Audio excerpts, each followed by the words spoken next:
वाणी पे संयम रखें और बोलें। गुरुदेव का आदेश लेकर के गुरुदेव के उस लेख का आखिरी हिस्सा पढ़ते हैं, बहुत रोचक है वो भी। आज जो कंक्लूजन होने वाला है बड़ी अच्छी बात है, उसमें जितनों को समझ में आए। जहां से गुरुदेव ने पिछली बार छोड़ा था, वृत्तियों के बारे में बात कर रहे थे और उससे आगे गुरुदेव ने ये बात बढ़ाई कि इस संबंध में भगवान श्री कृष्ण ने गीता के 14वें अध्याय में कहा है, त्वं रजस्तम इति गुणाः प्रकृति संभवाः निबध्नन्ति महाबाहो देहे देहिनमव्ययम्। त्वं रजस्तम इति गुणाः प्रकृति संभवाः निबध्नन्ति महाबाहो देहे देहिनमव्ययम्। हे अर्जुन, सतोगुण, रजोगुण, तमोगुण, ऐसे यह प्रकृति से उत्पन्न हुए तीनों गुण इस अविनाशी जीवात्मा को शरीर में बांधते हैं। इसके बाद भगवान तीनों गुणों की अलग अलग व्याख्या करते हुए कहते हैं, तत्र सत्वं निर्मलत्वात् प्रकाशकमनामयम् सुखसंगेन बध्नाति ज्ञानसंगेन चानघ। तत्र सत्वं निर्मलत्वात् प्रकाशकमनामयम् सुखसंगेन बध्नाति ज्ञानसंगेन चानघ। हे निष्पाप, उन तीनों गुणों में प्रकाश करने वाला निर्विकार सत्गुण तो निर्मल होने के कारण सुख की आसक्ति से और ज्ञान की आसक्ति से बांधता है।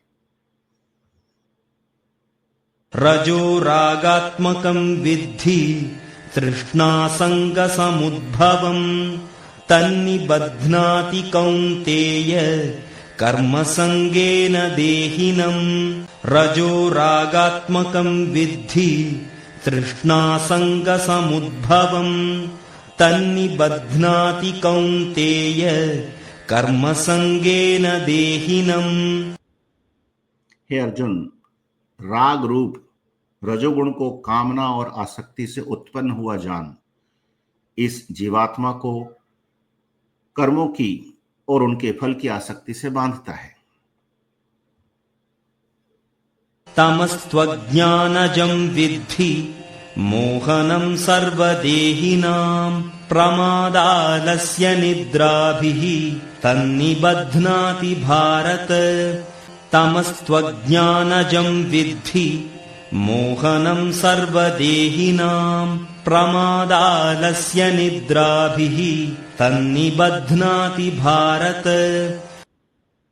और हे अर्जुन, सर्वदेहाभिमानों के मोहने वाले तमोगुण को अज्ञान से उत्पन्न हुआ जान वह इस जीवात्मा को प्रमाद, आलस्य और निद्रा के द्वारा बांधता है। सत्वं सुखे संजयति रजः कर्मणि भारत ज्ञानमावृत्य तु तमः प्रमादे संजयत्युत। सत्वं सुखे संजयति रजः कर्मणि भारत ज्ञानमावृत्य तु तमः प्रमादे संजयत्युत। हे अर्जुन, सतोगुण सुख में लगाता है और रजोगुण कर्म में तथा तमोगुण तो ज्ञान का आच्छादन करके ढक के प्रमाद में भी लगाता है। रजस्तमश्चाभिभूय सत्वं भवति भारत रजः सत्वं तमश्चैव तमः सत्वं रजस्तथा। रजस्तमश्चाभिभूय सत्वं भवति भारत रजः सत्वं तमश्चैव तमः सत्वं रजस्तथा। और हे अर्जुन, रजोगुण और तमोगुण को दबाकर सतोगुण बढ़ता है तथा रजोगुण और सतोगुण को दबाकर तमोगुण बढ़ता है। उपर्युक्त श्लोकों से स्पष्ट होता है कि समर्थ संत सद्गुरु शक्तिपात दीक्षा द्वारा साधक की कुंडलिनी जागृत करके जात्यांतरण करने में अर्थात एक वृत्ति को दबाकर साधक को दूसरी वृत्ति में बदलने में सक्षम होते हैं। क्योंकि सभी शास्त्रों तथा संतों ने गुरु को निर्गुण निराकार का सगुण साकार स्वरूप माना है, अर्थात वह परम तत्व जन्म मरण से मुक्त गुरु के माध्यम से अपनी संपूर्ण शक्ति प्रकट करता है। तभी गुरु की व्याख्या करते हुए हमारे शास्त्र स्पष्ट शब्दों में कहते हैं, गुरुर ब्रह्मा गुरुर विष्णु गुरुर्देवो महेश्वर गुरुर साक्षात परब्रह्म तस्मै श्री गुरुवे नमः। गुरु गीता। भगवान श्री कृष्ण ने गीता के 14वें अध्याय में कहा है, यदा सत्त्वे प्रवृद्धे तु प्रलयं याति देहभृत् तदोत्तमविदां लोकान् अमलान् प्रतिपद्यते। यदा सत्त्वे प्रवृद्धे तु प्रलयं याति देहभृत् तदोत्तमविदां लोकान् अमलान् प्रतिपद्यते। जब यह जीवात्मा सतोगुण की वृद्धि में मृत्यु को प्राप्त होता है, तब तो उत्तम कर्म करने वालों के मल रहित लोकों को प्राप्त होता है। रजसि प्रलयं गत्वा कर्मसङ्गिषु जायते तथा प्रलीनस्तमसि मूढयोनिषु जायते।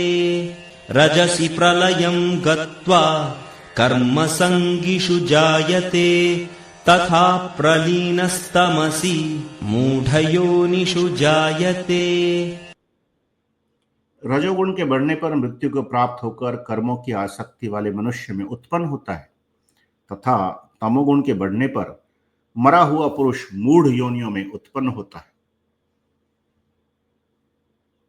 नान्यं गुणेभ्यः कर्तारं यदा द्रष्टानुपश्यति गुणेभ्यश्च परं वेत्ति मद्भावं सोऽधिगच्छति। नान्यं गुणेभ्यः कर्तारं यदा द्रष्टानुपश्यति गुणेभ्यश्च परं वेत्ति मद्भावं सोऽधिगच्छति।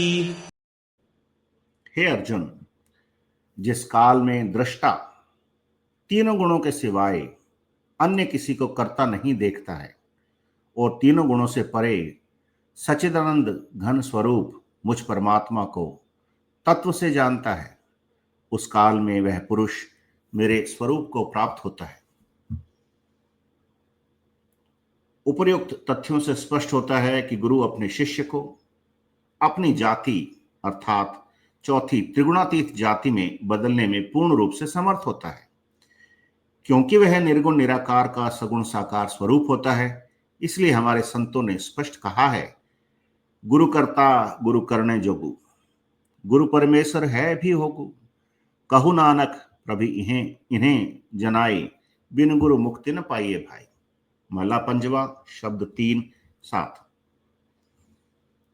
तीन लोक 9 खंड में गुरु से बड़ा न कोय, करता करे न करी सके, गुरु करे सो होए।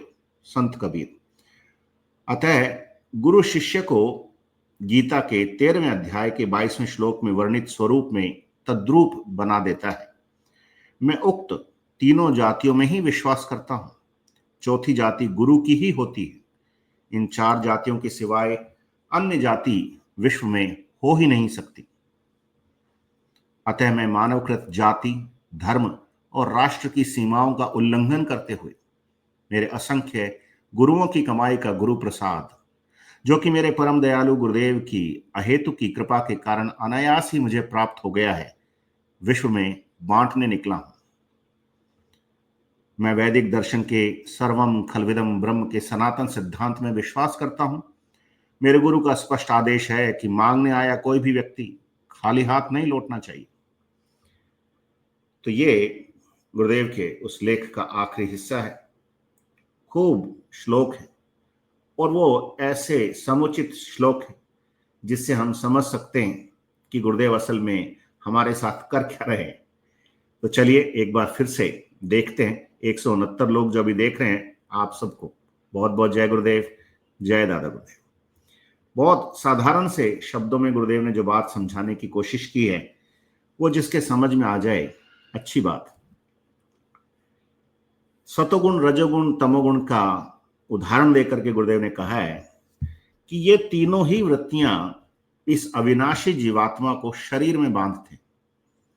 मतलब जब गुरुदेव स्पीच देते हैं तो वो यही कहते हैं कि मैं आपको अपने आप से इंट्रोडक्शन करवाने आया हूं कि आप क्या हो। आप शरीर नहीं हो, ये आत्मा है, आत्मा अजर अमर है।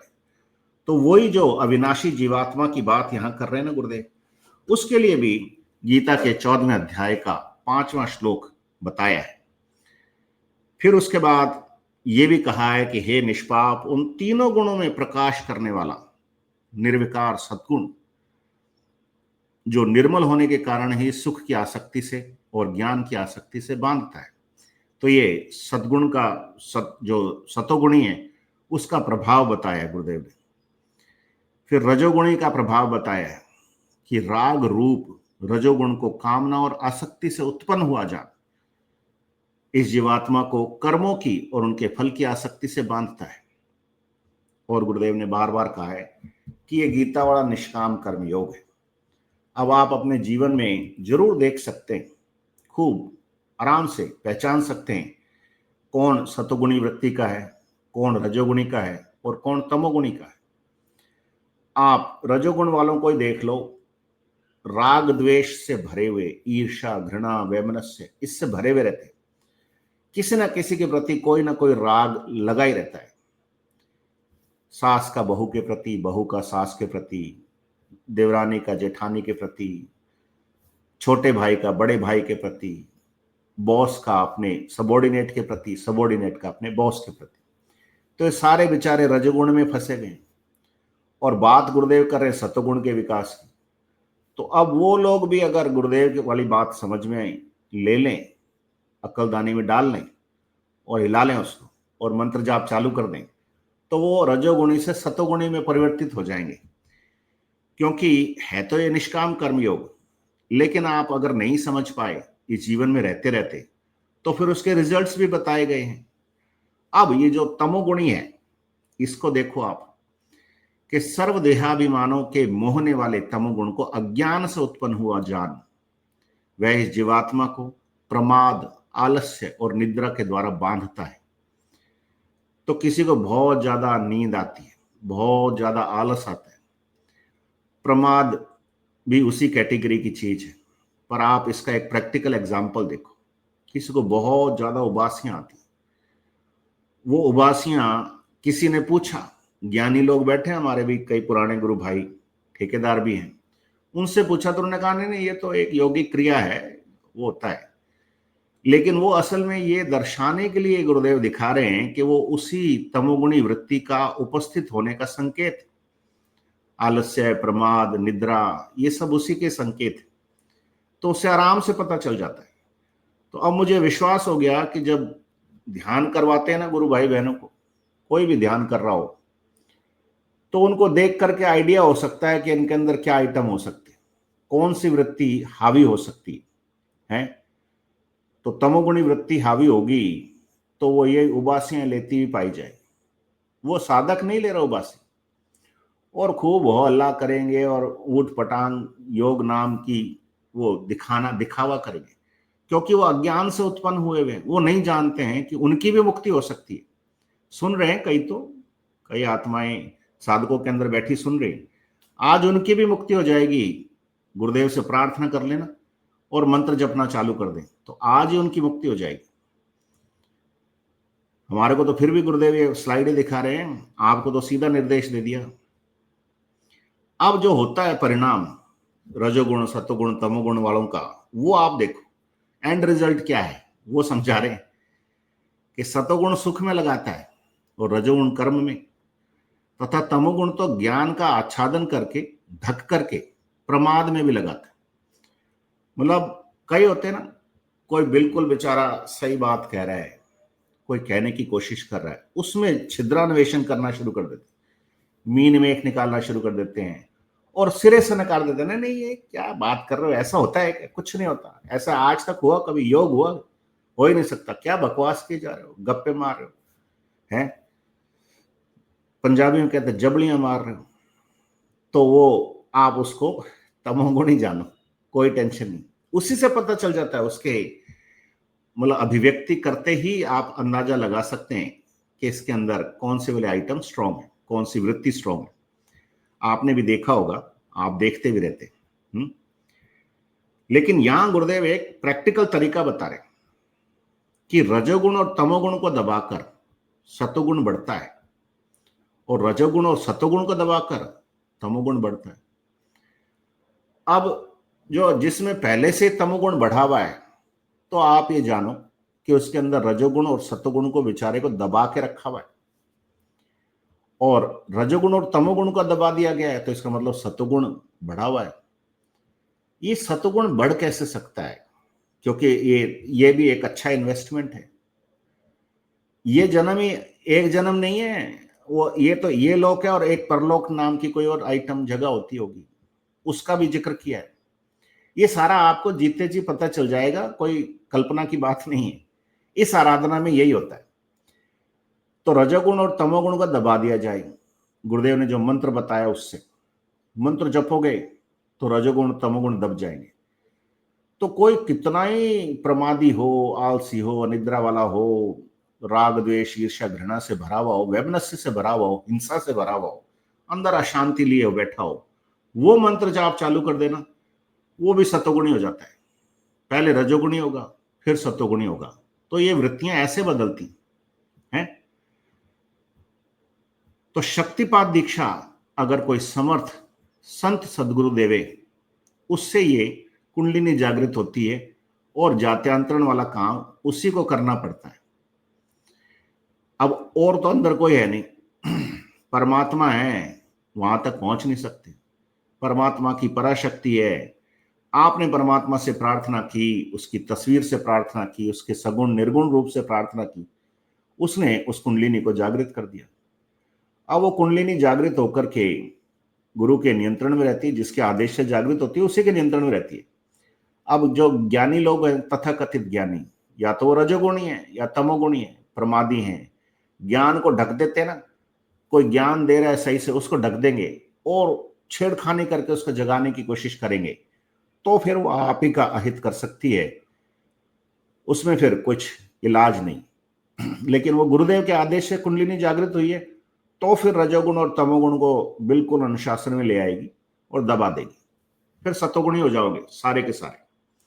तो ये जात्यांतरण संभव है, इसलिए गुरुदेव ने इतनी माथाफोड़ी की सबके साथ, और आज भी कर रहे हैं।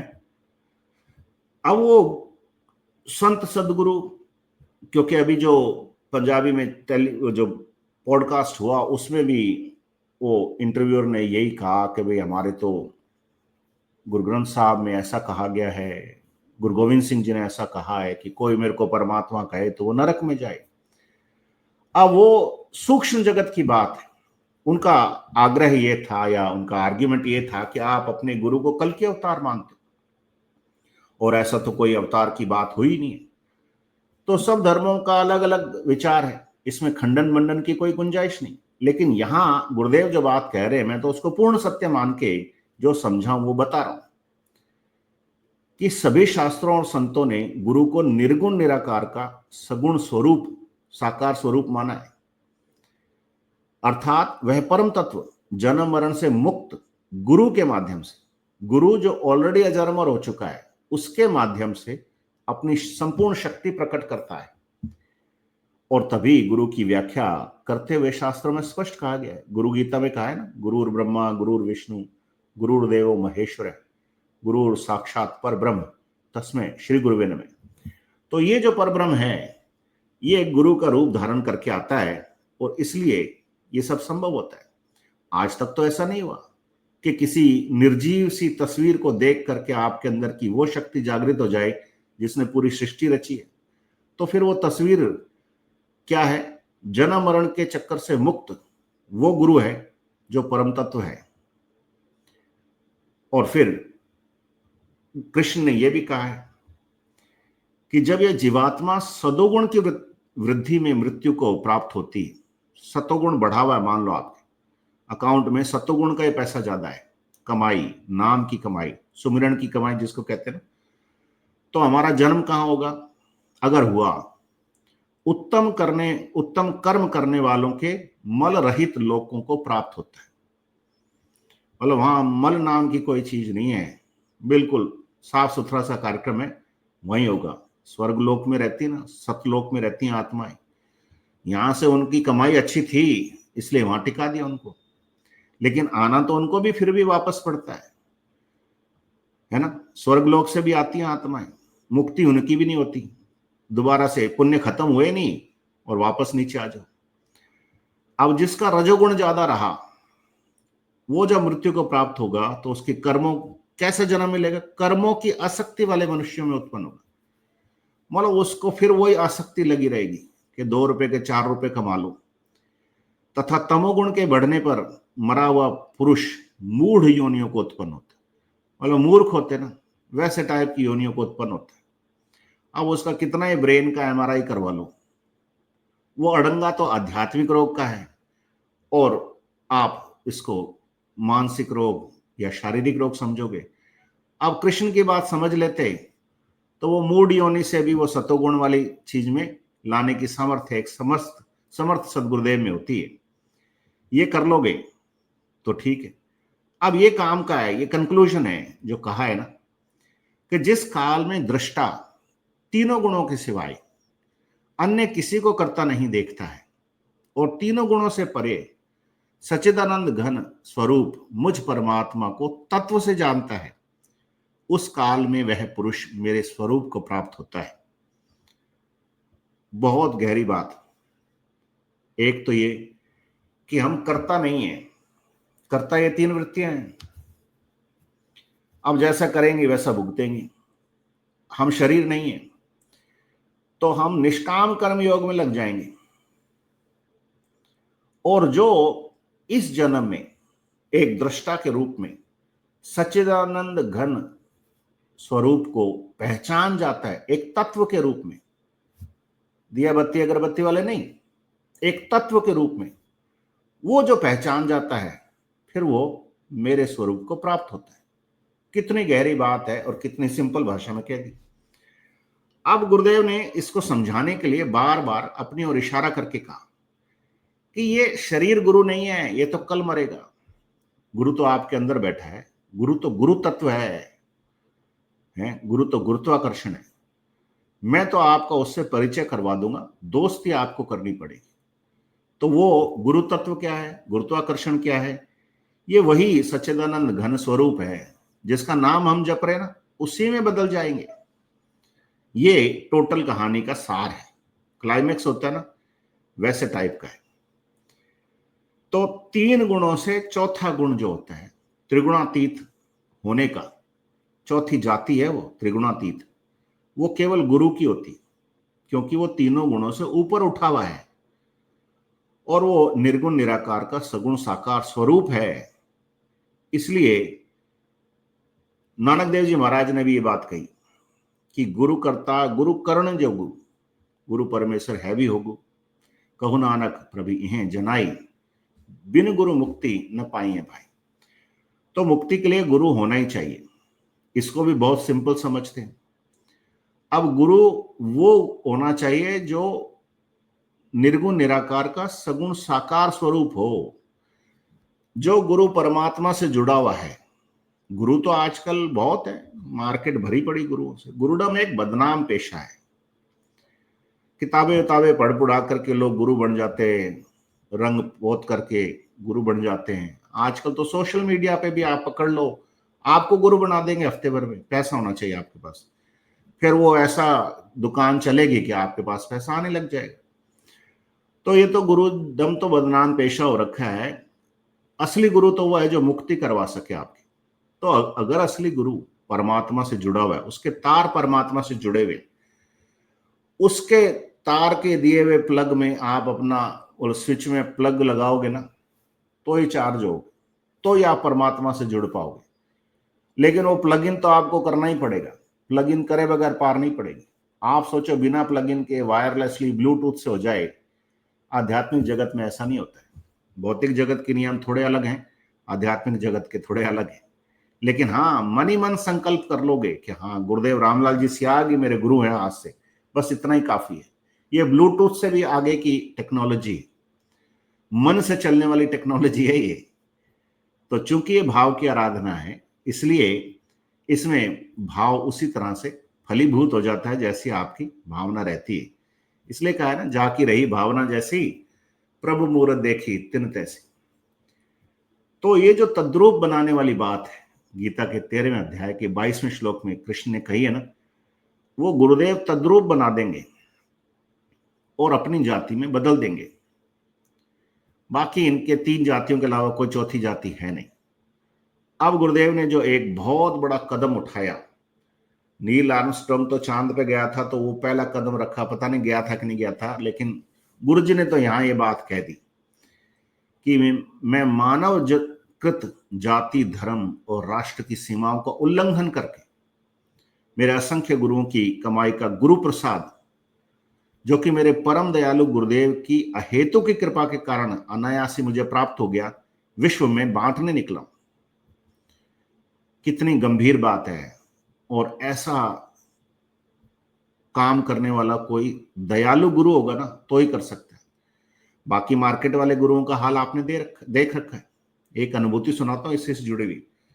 अभी ये पंजाबी वाला पॉडकास्ट हुआ ना, तो इसको खूब लोगों ने देखा, 1.25 लाख 1.5 लाख व्यू हो गया मान लो। तो जिनको गुरुदेव पकड़ना चाहते थे, उनमें से एक ऐसी साधक इंग्लैंड से जुड़ी, वो है भारत की, लेकिन अब इंग्लैंड की होगी, 35-36 साल हो गए उनको। तो उन्होंने पूरा फर्स्ट एपिसोड देखा था, उसके बाद मेरे को संपर्क किया, बात किया, और उन्होंने कहा कि भाई जी ऐसा है कि आपका ये वीडियो देखते देखते मेरे को ऐसा लगा कि जैसे मेरे को कोई प्रकाश मिल गया, मेरे को कोई रास्ता मिल गया। एक गुड़गांव की भी गुरु बहन है, उसका भी ऐसा ही अनुभव था। तो उन्होंने मेरे को एक बात कही, बर्मिंघम में रहती हैं वो गुरु बहन, यूके में। उन्होंने कहा कि मैंने और बहुत बाबे देखे, जैसे वो देखते हैं ना, मान लो मैं कांटेक्ट करती हूं और यूके का कंट्री कोड देख लिया उन्होंने, तो उनकी फीस 3 गुना हो जाएगी। तो मैंने कहा गुरु बहन, हमारे यहाँ तो कोई फीस नहीं है, ये तो फ्री का मामला है। हमारे गुरुदेव ने हमको आदेश दिया बांटो, तो हम बांट रहे हैं। तो क्या आपने मेरे मैसेज का जवाब दे दिया, मेरे से बात कर ली, मेरे लिए तो आज मतलब खुशी का ठिकाना नहीं है। अब हम, हमारे लिए तो बिल्कुल साधारण सी बात है, हमारे को गुरुदेव ने जो आदेश दिया है वो कर रहे हैं, निस्वार्थ भाव से कर रहे हैं। तो ऐसा जो असंख्य गुरुओं की कमाई, दादा गुरुदेव ने आदेश दिया गुरुदेव को कि बेटा तू ये बांट, सबको बांट, कमी नहीं होगी, दोनों हाथों से बांटोगे तो भी खाली नहीं होगा। ये ऐसा धन है जो खर्चने से कूटता नहीं है, मतलब खर्चने से बढ़ता ही है, कम नहीं होता है। तो हम तो गुरुदेव का आदेश मान करके कर रहे हैं, उल्हाना खा के भी कर रहे हैं, गालियां सुन के भी कर रहे हैं, राग द्वेष भी सब सुन के कर रहे हैं, क्योंकि ये हमारे गुरु का आदेश। तो हमारे लिए हमारे गुरु का आदेश सर्वोपरि है। अब ऐसी बहुत सारी आत्माएं, रूहें, जिसको आप शरीर वाली रूहें कह सकते हो, वो जुड़ रही हैं, और वही जुड़ रहे हैं जिनको गुरुदेव जोड़ना चाहते हैं। उसी क्रम में ये एपिसोड किया गया होगा। आगे की जो अनुभूतियां आपको सुनाऊंगा वो भी इसी से मैच करती हैं कि गुरु के अहेतु की कृपा के कारण ही ये हो पाता है, अन्यथा ये संभव नहीं है। पर हाँ, गुरुदेव को, दादा गुरुदेव ने जो आदेश दिया था वो हमें भी ध्यान रखना है। उनके गुरु ने आदेश दिया, गंगाईनाथ जी महाराज ने, कि मेरे गुरुदेव का स्पष्ट आदेश है कि मांगने कोई आया हो ना, कोई भी व्यक्ति, खाली हाथ नहीं लौटना चाहिए। तो ये गुरुदेव को बहुत स्पष्ट आदेश था। अब उसी क्रम में हम भी उन्हीं की बात को फॉलो करेंगे, उन्हीं के पद चिन्हों पर चलेंगे। तो कोई भी आता है, प्रेम से बात करो, कोई दिक्कत नहीं है। 1 कॉल की जगह 2 कॉल करेगा, 2 की जगह 4 करेगा, प्रेम से समझा दो कि भाई ये है, ये मंत्र है, ये फोटो है, ये ऑडियो है मंत्र का, ये ध्यान की विधि है, ये वेबसाइट है, ये लो, आप जानो और गुरुजी जाने, करो। अब ये मंत्र तो आप ही को जपना पड़ेगा। कोई सोचे कि मैं कोई ऐसा यहीं से एक शॉट भेज दूंगा आपको कि मंत्र का है, वो 50 साल मंत्र जपा जाएगा ऐसे करते ही, ऐसा नहीं होता। आपका अपना प्रारब्ध है, मेरा अपना है। मैं अपने प्रारब्ध काटने के लिए मंत्र जपूंगा, आप अपने प्रारब्ध काटने के लिए मंत्र जपो। आप किसी दूसरे के प्रारब्ध नहीं काट सकते। ये प्रारब्ध आपको काटने पड़ेंगे, गुरु से आप ही को जुड़ना पड़ेगा, बीच में कोई थर्ड पार्टी नहीं। इतना मेरे को समझ में आया। अब और जो बातें होंगी वो मैं आपको अभी और सुनाऊंगा।